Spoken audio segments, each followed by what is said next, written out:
J'en suis pas certain, mais s'il s'avère que c'est vrai que ce dôme de fer d'un État colonial est inefficace, c'est une bonne chose, c'est une bonne nouvelle pour la résistance palestinienne. Ça voudra dire qu'elle est en mesure de riposter.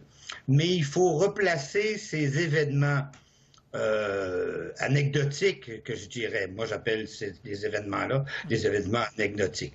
Que vient faire Israël? Pourquoi Israël, tout à coup, se met à bombarder Gaza? Aujourd'hui, et pourquoi pas hier, avant-hier, on sait que Gaza est encerclé. D'ailleurs, votre commentateur a très bien fait, a bien signalé que Gaza est emmuré, hein, c'est littéralement sous blocus, très serré par la mer, par la terre. Alors quand l'information importante dans tout ce que vous avez dit, l'information importante est la suivante. Israël prétend que les roquettes qui sont tombées en territoire occupé, en Israël ou en Cisjordanie, je ne sais pas trop quelle zone a été attaquée, mais a été bombardée, mais que ces roquettes seraient de fabrication iranienne.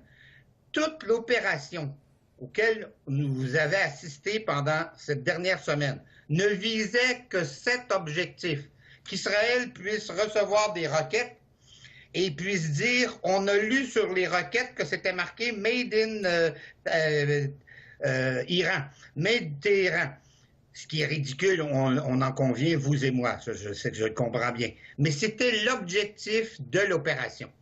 C'est la petite contribution d'Israël aux troubles que les Américains font dans la région. Vous vous rappelez de notre Donald Trump qui a déchiré l'accord nucléaire iranien, créant un émoi international qui a fait monter le prix du pétrole. Alors Israël vient à la rescousse en disant, c'est vrai, l'Iran est un pays vraiment dangereux contre lequel on devra faire la guerre. Regardez, j'ai des roquettes ici, là, et vous aurez verrez peut-être Netanyahou bientôt se promener à la télévision avec des morceaux de métal, prétendant qu'il les a ramassés sur le terrain et que ça venait directement de Téhéran, ce qui est une absurdité.